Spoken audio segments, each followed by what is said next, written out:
Ladies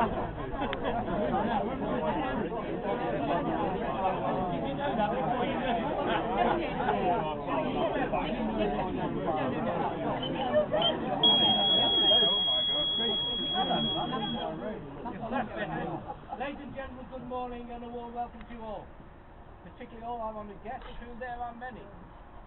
You're all VIPs here today. We're particularly honoured and privileged to be joined this morning by Commander Keith Evans, who was Captain Secretary at Mercury from 1942 to 1944. My name is Dave Morris, and for my sins I was the instigator of the project that has now evolved into the Mercury Blue Plaque scheme. The aim from the beginning has been to establish a permanent record of the existence of HMS Mercury at Leyden from 1941 to 1993 and its impact on the local community. Today sees the beginning of the fulfilment of that aim. It's most heartwarming to see so many of you here today, spanning decades of HMS Mercury, and we know that some of you have travelled some distance to be here. A number of people who can't make it this morning will be arriving later on, and there are hundreds more around the UK and around the world who would have loved to have been here, who are monitoring the scheme's progress from afar. It's taken us some time to get to this starting point, but I've been fortunate in having the support of an enthusiastic team who represent the complete cross-section of the Mercury community, and they are, spread around at the moment, David Newbury, Jan Leithard, Mike Cheshire, Mary Morris, Andy Burns and David Smith. David Smith will be taking over the lead of the scheme after today, so make sure you're eyeballs.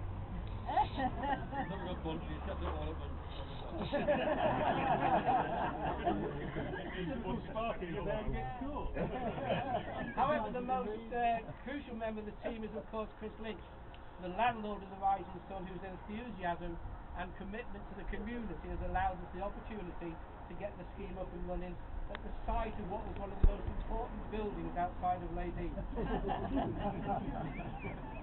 This is actually the third Rising Sun building on this site, and it was built after Mercury closed. Most of us will remember the second building that immediately preceded this one. It was renowned for being a prefabricated structure erected in just one day in the early 1960s, and to a generation of young sailors it was referred to as the Japanese Embassy. We have over 20 other places, both at Leyden and elsewhere, where we would wish to place blue plaques, and they're not all pubs. The list includes commercial and residential premises, sports grounds, a shop, a railway station, and even a garage. With us today are representatives from some of these sites, and that David Smith will be contacting sometime in the future, and if any of you are from those sites and you wish to introduce yourself to him today, please do so. Inside you'll find some Mercury Leyden gizzits out on the left, all available for a donation with proceeds going to fund the scheme. And so to the historic unveiling of the first plaque in the HMS Mercury Blue Plaque scheme, it is my privilege and pleasure to introduce the latest member of our team, retired communications Commodore, Peter Swan.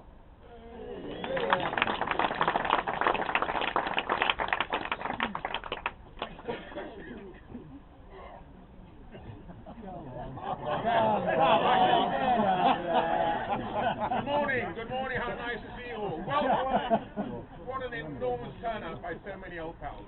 Great to see you all here. And all of you will have some recollections of Mercury. I want to emphasize David Morris's contribution to this effort here. He has done so much work, and he and Mary have put their heart and souls into this blue badge scheme.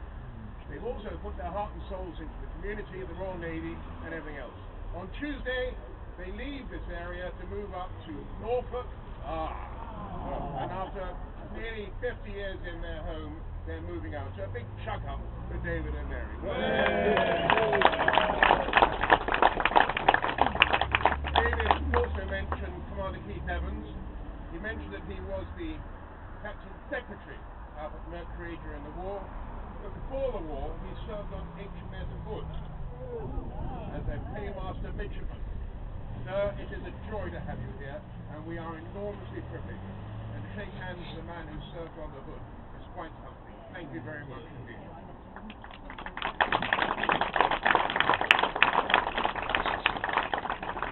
Mercury was regarded by many like Marmite. You either loved the place or hated it. But it was the local businesses, of course, loved it because it brought in thousands of thirsty Macados who came down here and drank. I'm also conscious that there are a lot of mismusters here today, and I want them to know that we miss them, but they're not to get too grumpy, because there are going to be lots more of these occasions being taking place over the years to come. Now, Lady in House was procured by the Ministry of Defence during World War II after the signal school was bombed in the dockyard. The living conditions up the hill were pretty bleak, apart from the officers who moved into the beautiful country house, but for the lads it was tents and barrack blocks, and it was bloody miserable, and there was nothing else to do. However, it was the only naval mess in the Portsmouth Command where, on a very clear day, you could actually see the sea. Sailors needed somewhere to go, so they came down the road to the Rising Sun.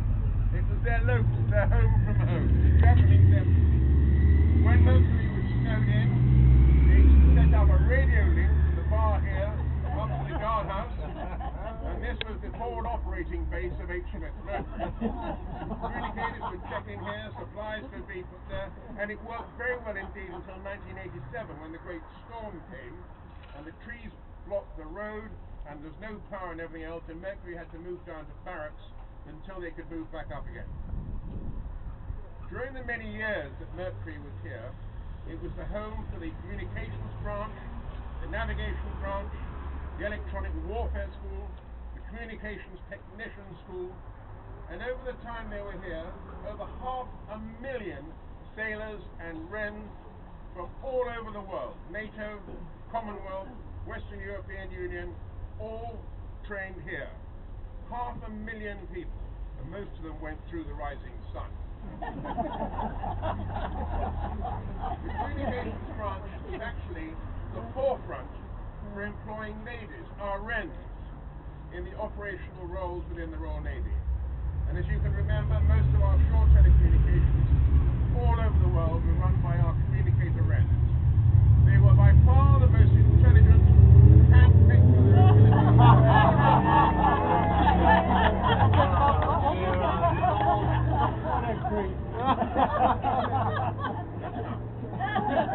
Calm down.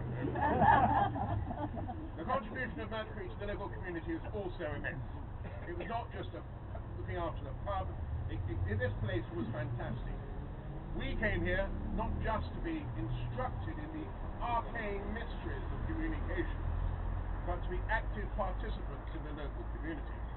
And I've been told that even the meals on wheels is sometimes cooked up in the Mercury galleys and taken around.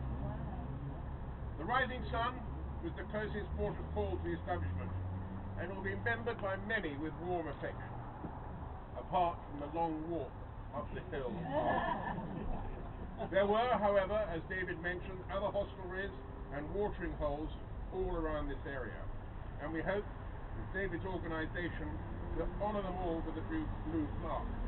And I would like to think that one of the great walks of England in the future will be the Mercury Blue Plaque Trail.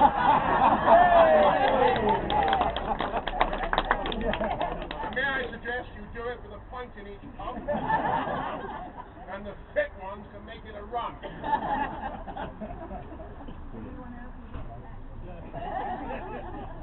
A period of history has passed. No more shall the bunting tossers, the sparkers and the gollies be the primary clientele of the Rising Sun. It's sad for us, but for the village it's been returned to the locals and to the local walking fraternity who revel in the beauty of the Hampshire countryside. But for us, it will always be the Japanese embassy, the home from home, where we wasted so much of our hard-earned money.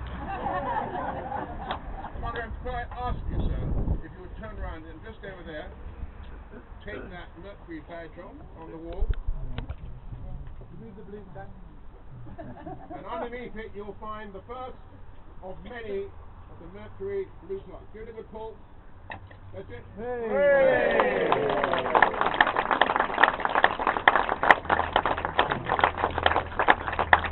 Thank you all very much indeed. And if the photographer would get off the table.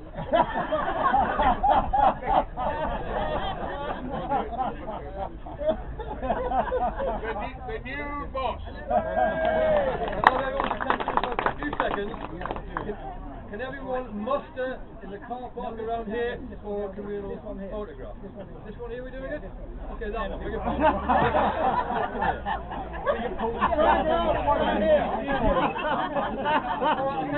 Park is over there.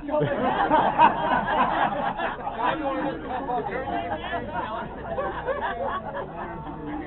Gullies in the middle of the road.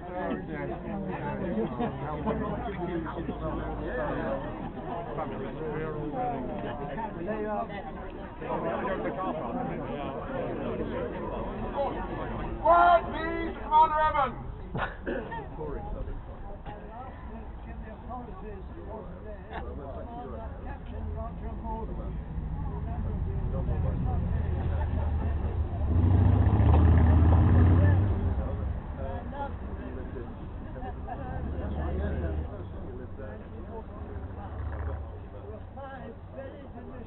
Young empty drivers. I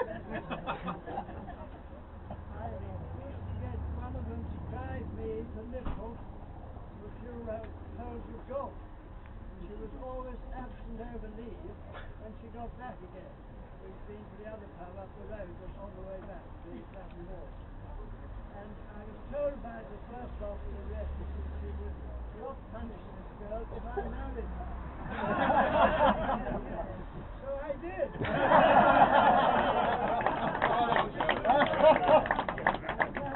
No longer with me. Right, car park.